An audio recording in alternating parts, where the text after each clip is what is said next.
चलो आखिरी फेज है सेनेसेंट फेज। परेशान नहीं कर रहे तो आप लोग परेशान कर रहे तो पहले ही कहते कि 12 में आओ, सारा पता निकालेंगे 11 का। परेशान करना शुरू कर तू कर ना, यहाँ तो तू बोलेगा सुबह दोपहर शाम रात हमेशा क्लास खाली होता है, बस ऐसी है ही, यही आराम से पढ़ा जाएगा। पूछना था कोई नहीं। क्लास में 5 बजे के बाद मेरा क्लास नहीं, आई एम फ्री। तो 6 बजे के बाद, 7 बजे के बाद तो आई एम फ्री। हम फ्री नहीं है ना। हम फ्री है ना। क्या चल अच्छा ठीक है, तुम पूछ लेना फिर इसको बताएंगे। सेशन फेज में लिखो पोस्ट रिप्रोडक्टिव फेज, ये रिप्रोडक्टिव फेज के बाद होता है ना। जुवेनाइल फेज को क्या बोलते थे? Pre reproductive phase. तो ये क्या है? Post reproductive phase. देखिए post reproductive phase, post reproductive phase. Next point, it involves post reproductive phase देखिए ना। Next, it involves functional and structural deterioration. It involves functional and structural deterioration, functional and structural deterioration. It involves functional and structural deterioration of body. It involves functional and structural deterioration of body. हाँ deterioration, धीरे धीरे body का quality गिरता है, functionally भी। अच्छा spelling पूछ रहे हो है ना। बॉडी का एबिलिटी घटता है ना, फंक्शनली भी। देखो खाना जल्दी पचता नहीं है बूढ़े में, है ना। एक्सप्रेशन में दिक्कत आता है, सांस लेने में दिक्कत आता है, सर्कुलेशन में दिक्कत आता है। तो फंक्शनल डिटोरिएशन भी और बॉडी का फिजिकल डिटोरिएशन भी, जॉइंट लूज होने लगता है, स्किन लूज हो जाता है ना। Functional and structural deterioration of body by accumulation of waste metabolites, by accumulation of waste metabolites, by accumulation of waste metabolites, by accumulation of waste metabolites. देखो actually हमारे body में जो भी वेस्ट बन रहा है ना, एक्चुअली हमारे बॉडी में जो भी वेस्ट बन रहा है वो जमा होता है, एक्यूमुलेट होता है। और एक्यूमुलेट होने के बाद क्या होता है कि धीरे धीरे बॉडी को डिटोरिएट करता है, ठीक है। तो accumulation of waste metabolite, metabolite primary secondary metabolite biomolecule में पढ़े थे, याद आ रहा है भाई। Waste metabolites which ultimately leads to death, which ultimately leads to death, which ultimately leads to death, which ultimately leads to death, ठीक है। which ultimately leads to death. Next point, there are concomitant changes, there are concomitant changes, there are concomitant changes in the body, there are concomitant changes in the body during this last phase of lifespan. There are concomitant changes in the body, there are concomitant changes in the body during this last phase of lifespan. There are concomitant changes in the body during this last phase of lifespan. Lifespan इस आखिरी phase में body के अंदर बहुत सारा concomitant मतलब special changes होता है, ठीक है। Next point, senescent phase normally खत्म हो गया है ना। अब हम लोग एज अ होल लिख रहे हैं, कंक्लूजन 2-3 पॉइंट, ठीक है। तो या तो पेन का कलर चेंज कर लो या अलग से कुछ जैसे कई लोगों का होता है ना कि पॉइंट चलता है तो ऐसा मार्क लगाते हैं, जैसे पॉइंट चेंज होता है या नया हेडिंग शुरू होता है तो ऐसा मार्क लगाते हैं, है ना। कई बार हेडिंग होता है तो ऐसा डबल या कलर चेंज, इस तरह से अपना भी फ्लो मेंटेन करता है। तो आप लोग कैसा किया लिखो, in both plants and animals, in both plants and animals hormones are responsible for, hormones are responsible for Hormones are responsible for transition between these phases. Hormones are responsible for transition between these phases. ठीक है, life के ये जो जितने भी phase है, juvenile phase, reproductive phase, senescent phase, इन सब फेज के बीच में जो ट्रांसमिशन होता है, जो फ्लो होता है, उसके लिए रिस्पॉन्सिबल कौन होता है? हार्मोन। जैसे आप जुवेनाइल फेज में बात करो, सारे हार्मोन्स का लेवल डाउन होता है, फिर जैसे जैसे वो बढ़ता है तो बॉडी की तरफ चेंज आना शुरू होता है। जुवेनाइल से हम रिप्रोडक्टिव में इंटर करते हैं और नाम होता है उसका प्यूबर्टी या टीनेज, है ना। उसके बाद एक समय तक वो हार्मोन पीक पे रहेगा, जो नॉर्मल 20 to 30 या 35 के बीच का एज ग्रुप है। उसके बाद जो धीरे धीरे घटना शुरू होता है, घटते घटते 50, 55, 60 तक आते हैं तो ऑलमोस्ट खत्म होने लगता है ना। फीमेल्स में और जल्दी खत्म हो जाता है, मेल्स में थोड़ा लंबा चलता है, उसके बाद खत्म होता है ना। फिर बॉडी का तीसरा लाइफ स्पैन शुरू होता है, वो है कौन सा? Senescent phase. और उस फेज में सारा हार्मोन्स डेथ की तरफ लेकर जाता है, ठीक है। बॉडी का मॉर्फोलॉजिकल डिक्लाइनिंग होता है, फंक्शनल डिक्लेशन होता है ना। धीरे धीरे सब कुछ घटता है, सारी तरीके से एफिशिएंसी घटता है, फाइनली डेथ होता है। तो सबका ट्रांजिशन कौन कराएगा? हार्मोन। नेक्स्ट पॉइंट वापस बोलो।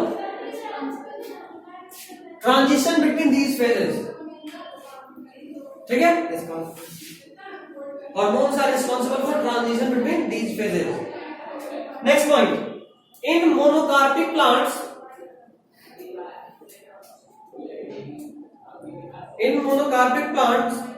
there is clear cut division. In monocarpic plants there is clear cut division between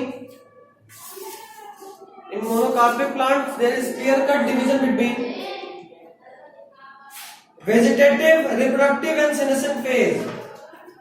There is clear cut division between vegetative, reproductive and senescent phase. Vegetative, reproductive and senescent phase. But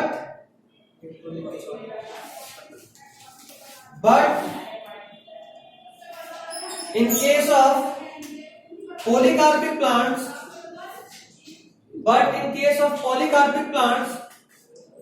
it is difficult to clearly define these phases. But in case of polycarpic plants, it is difficult to clearly define these phases. But in case of polycarpic plants, it is very difficult to clearly define these phases. But in case of polycarpic plant, it is very difficult to clearly define these phases. ठीक है, देखो उसको समझा ले इस line का मतलब। अगर हम मोनोकार्पिक में बात करें, तो क्या होता है? सबसे पहले प्लांट जुवेनाइल होता है, उसके बाद वो रिप्रोडक्टिव में आता है, एक बार फ्लावरिंग किया और फिर क्या हो जाता है? सेनेसेंट की तरफ जाता है और फाइनली क्या होता है? डेथ। तो यहां क्लियरली पता चल रहा है कि देखो भाई, ये वाला जुवेनाइल फेज, ये वाला रिप्रोडक्टिव फेज और ये वाला सेनेसेंट फेज किस केस में? मोनोकार्पिक। बट अगर हम यही बात करें पॉलीकार्पिक का,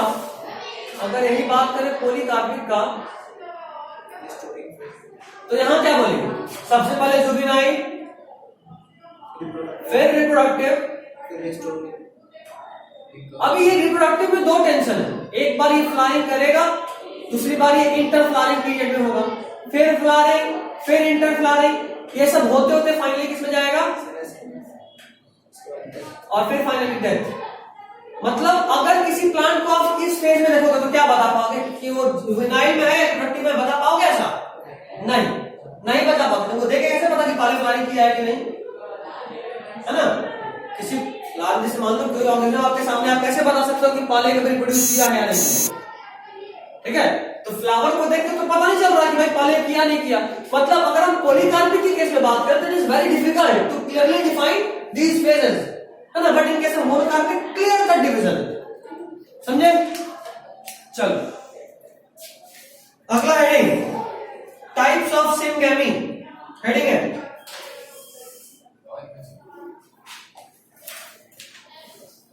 types of syngamy.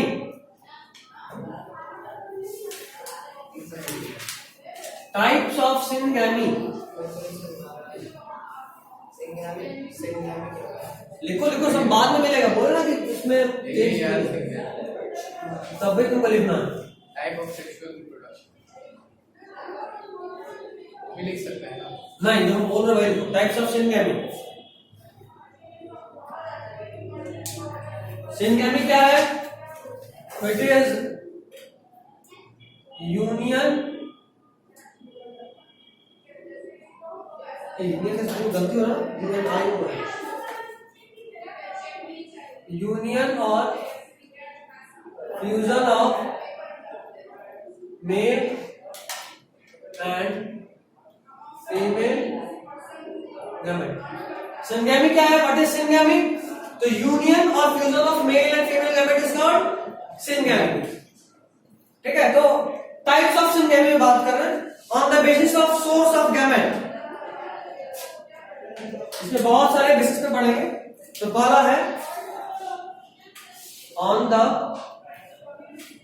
Basis of source of gamete, on the basis of source of gamete. ठीक है, फर्स्ट इज इंडोगैमी।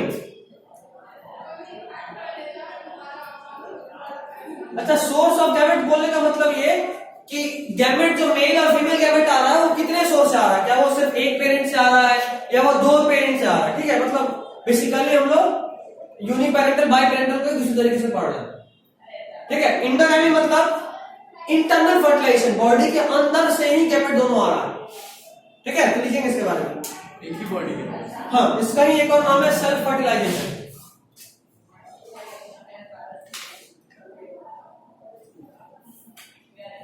इंडोगैमी को क्या बोलते हैं? Self fertilisation.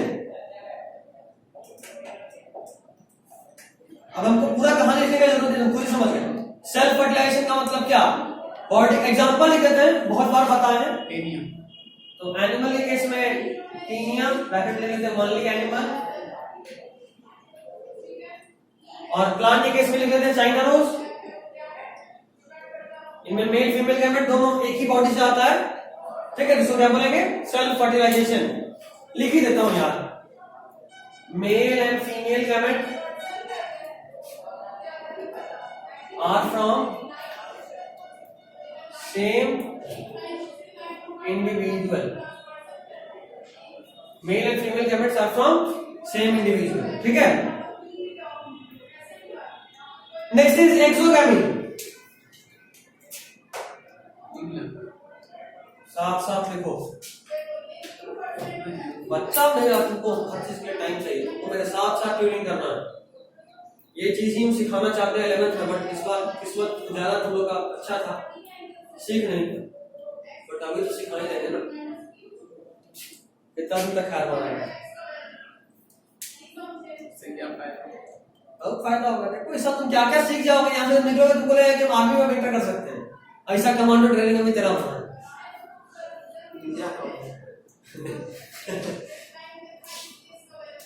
टेनियम जाके सबको बतावेंगे, टेनियम के बारे में बतावेंगे। वही बात है, अच्छी बात है। बच्चे को क्या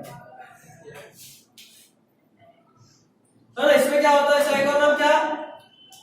क्रॉस फर्टिलाइजेशन। और इसमें क्या होता है?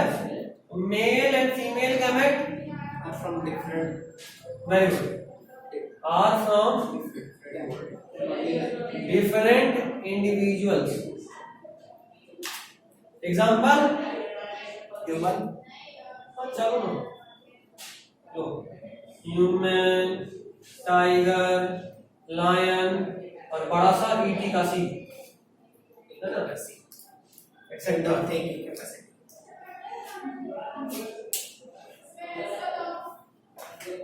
हो गया?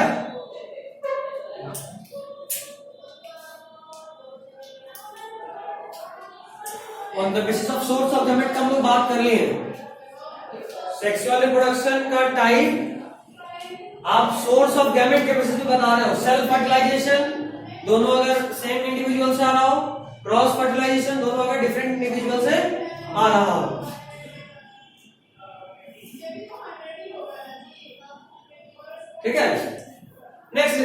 basis of type of gamete, on the basis of type of gamete,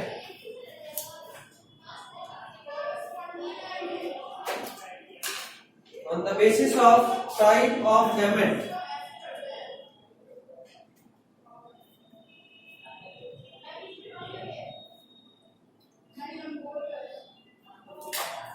पहला लिखो आइसोगैमी, ये आप जानते हो है ना, आइसोगैमस सब आप एलिमेंट में पढ़ चुके हो, आइसोगैमस, अनिसोगैमस और उगैमस।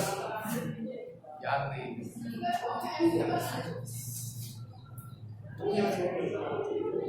फर्स्ट लिखो isogamous,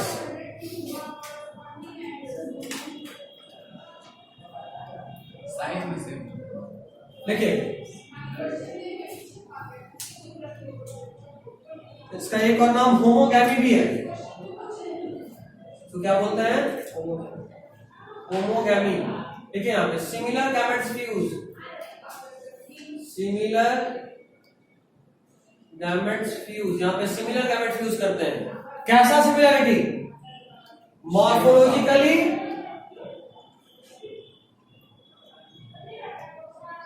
and genetically.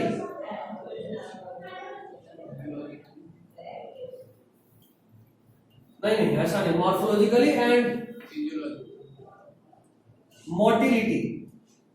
Genetically similar होगा तो दोनों मेल या दोनों फीमेल हो जाएगा, वैसा नहीं होगा। मॉर्फोलॉजिकली मतलब दोनों का साइज सेम होगा, है ना, अगर फ्लैजेला आएगा दोनों में, फ्लैजेला नहीं तो दोनों में नहीं होगा।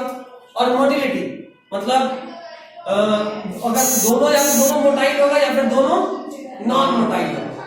ठीक है, ये था आइसोगैमस। एग्जांपल लिखो, मोनोसिस्टेट,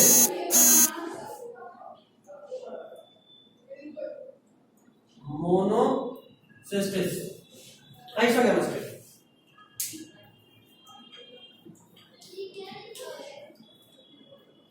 नेक्स्ट इज अनआइसोगैमस।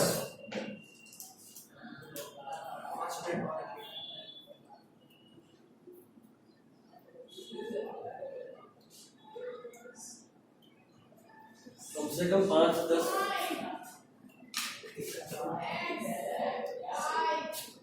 लेकिन आइसोगैमस में, in this case dissimilar gametes fuse, तो हेटेरोगैमी बोलते हैं। In this case, dissimilar gametes fuse। अच्छा, ये जो डिसिमिलैरिटी होगा ये either in shape और in motility, मतलब या तो उसका शेप डिफरेंट होगा या फिर उसका मोटिलिटी डिफरेंट होगा, दोनों डिफरेंट नहीं होगा। मतलब ऐसा हो सकता है कि या तो एक छोटा है और एक बड़ा है और दोनों ही नॉन मोटाइल है, या फिर एक छोटा एक बड़ा और दोनों मोटाइल। हम लोग एनाइसोगैमस नहीं बताते तो, दोनों नॉन मोटाइल या दोनों मोटाइल, मतलब दोनों का मोटिलिटी तो सेम है, या तो दोनों ही मोटाइल है या फिर दोनों ही नॉन मोटाइल है, और शेप में डिफरेंट है, तो ये भी किसमें आएगा, अनिसोगैमस।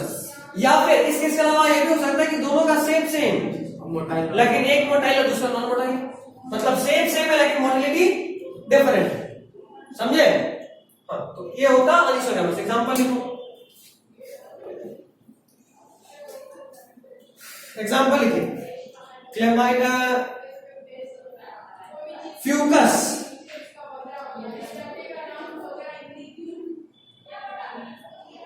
फ्यूकस क्या होता है? हायर वर्टिब्रेट्स,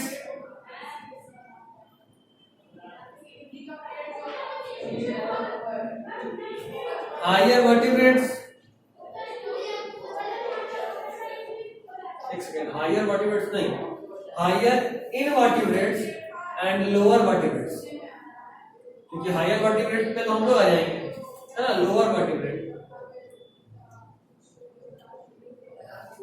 तो फ्यूकस हायर इनवर्टिब्रेट या लोअर वर्टिब्रेट, ये था अनिसोगैमिक। तीसरा लिखो, मोनोसिस्टिक क्या? क्या मोनोसिस्टिक नाम है, नाम है, याद है अली के नाम पढ़े थे, भूल गए। डी में नाम अच्छा जानो, वापस 11th वाला रिवाइज करना, एल्गी का एग्जांपल मिल जाएगा आपको। नेक्स्ट लिखो उगैमी, इसका नाम? 3 में क्या? चैप्टर 3 ओ गैमिंग देखो, यहां भी डिसिमिलर गैमेट्स को यूज करता है।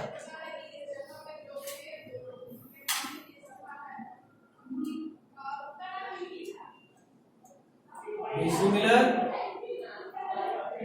यहां भी क्या होता है, डिसिमिलर गैमेट्स की यूज, बट डिफरेंस यहां है, in both shape and motility. Dissimilar gametes use in both shape and motility. Shape भी डिफरेंट और मोटिलिटी भी डिफरेंट। ये तुम समझ चुके हो कि अब क्या कहने का मतलब है। एग्जांपल लिखो इसका, ह्यूमन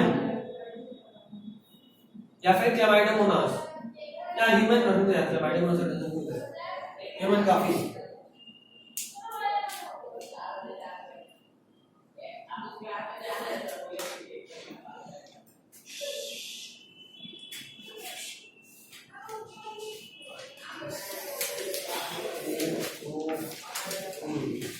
चलो अगला हेडिंग, 5.5 पार्थेनोजेनेसिस।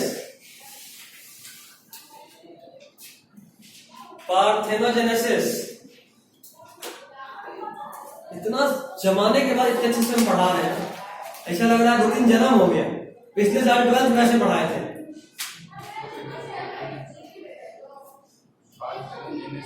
सेक्सुअल रिप्रोडक्शन के बाद वाला टॉपिक नहीं है। नहीं, सेक्सुअल रिप्रोडक्शन के बाद में टॉपिक नहीं है, मतलब नहीं, उसी के अंदर ये एक ऐसा टॉपिक है जो हम लोग स्टार्टिंग में बात कर चुके थे। मतलब इसके अंदर है कि उसके बाहर का सेक्सुअल रिप्रोडक्शन। ये उसके अंदर नहीं लिखा, क्योंकि होता उसके जैसा ही है, गैमेट बन रहा है बट बिना फ्यूजन के काम होते हैं। पार्थेनोजेनेसिस,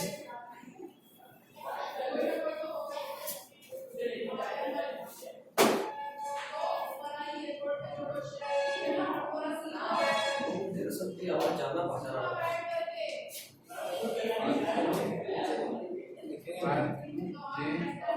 पार्थेनोजेनेसिस इंतजार कर रहा है आवाज। पार्थेनोजेनेसिस,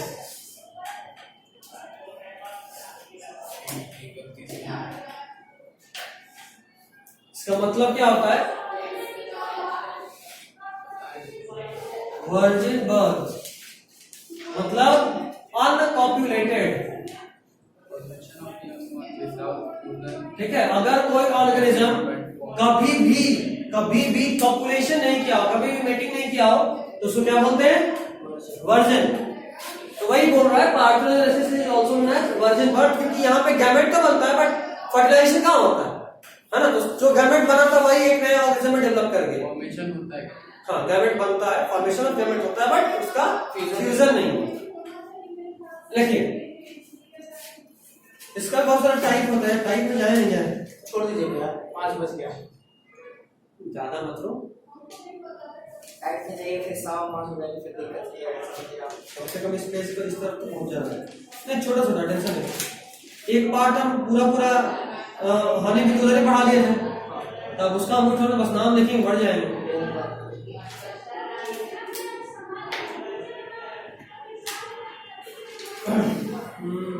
लिखना चाहिए नहीं लिखना चाहिए यार, क्योंकि हमको ही लगता है कि हम नीट में पूछेगा। अच्छा, हम बस बता देते हैं, ज्यादा डिटेल में नहीं घुसना, ठीक है? लेकिन हम एक कॉपी का पेज भेजेंगे, तुम उसको लिख लो। नहीं, लिखवा दीजिए। लिखवाएंगे नहीं, क्योंकि वो नीट में नहीं आएगा। हम यहाँ लिखने का बात नहीं करेंगे, उसके साथ नहीं, कहीं साइड वाइड में एक अलग पेज बना के रख लेंगे। इसलिए हमको पता नहीं क्यों शक होता है, आना तो एकदम नहीं चाहिए, लेकिन शक होता है। फोटो कम से कम रखे हम नहीं दिख सब होता है तो इसमें लिख सकते। नहीं, वैसा वाला भी सेट नहीं है, ये आएगा बस पता नहीं अंदर से फीलिंग आता है कि कहीं आ गया तो, बट फिर भी दिमाग बोलता है कि नहीं आएगा। लिखो, लिख लो, बस नहीं लिख देते।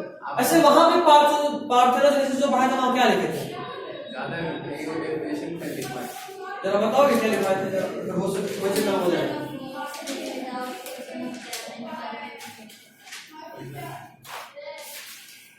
चलो, तो वहां पे लिख ही लिए थे, तो दोबारा का जरूरत नहीं है। तो हम काम करते हैं कि उसका टाइप का बस नाम लिख के बढ़ जाते हैं, ठीक है। देखो एक टाइप होता है ऑब्लिगेटरी, क्या नाम है, ऑब्लिगेटरी। इसका मतलब क्या कि यहां पे सिर्फ फीमेल प्रेजेंट होती है, क्या फीमेल, सिर्फ female, only females are present.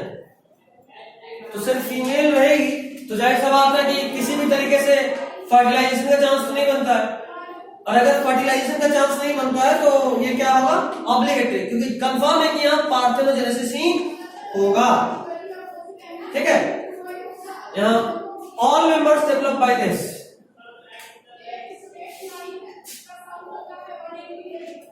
All members develop by this method. जितना भी मेंबर है सारा के सारा इसी मेथड से डेवलप करता है, इसको क्या बोलते हैं, ऑब्लिगेटरी।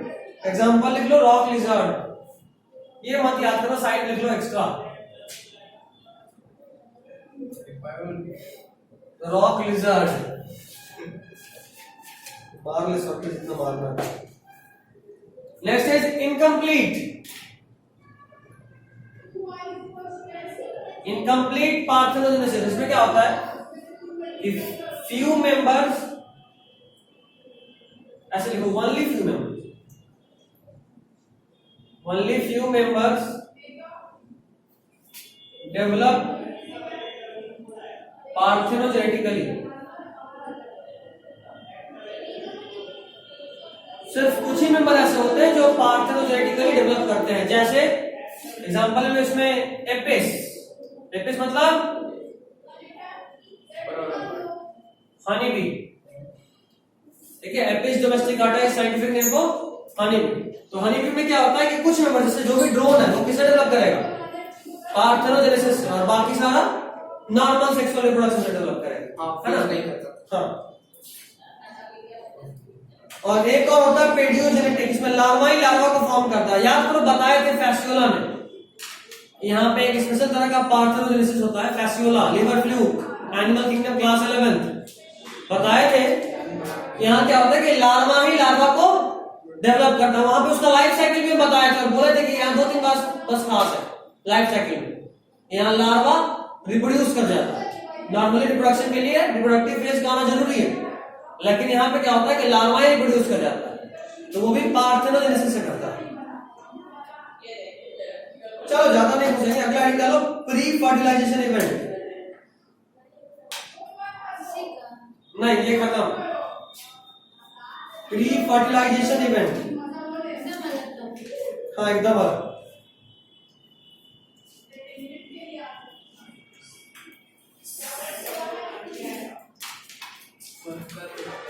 ड्रोन फ्लाइट, इसका पूरा नाम लिख दे क्या, एपिस डोमेस्टिकाटा, या ये एपिस ही हनी बी, डोमेस्टिकाटा इसे जोड़ने से मतलब कि एपिस इंडिका या इंडियन हनी बी, ऐसे अलग अलग तरह। छोड़ दिए एपिस डोरसाटा, बहुत तरह का एपिस है, तो एपिस काफी है। चलो pre fertilisation event, pre fertilisation event खाली डालना है, प्री फर्टिलाइजेशन इवेंट। अब देखो सेक्सुअल रिप्रोडक्शन के मेन पार्ट में घुसे, सबसे पहला पार्ट क्या होगा, फर्टिलाइजेशन, है ना। तो फर्टिलाइजेशन से पहले क्या होता है, गैमेट बनेगा, फिर गैमेट फ्यूज करेगा, फिर जाइगोट बनेगा। तो पूरे सेक्सुअल रिप्रोडक्शन को 3 पार्ट में बांटेंगे, उसमें पहला पार्ट प्री फर्टिलाइजेशन, फर्टिलाइजेशन के पहले, ठीक है।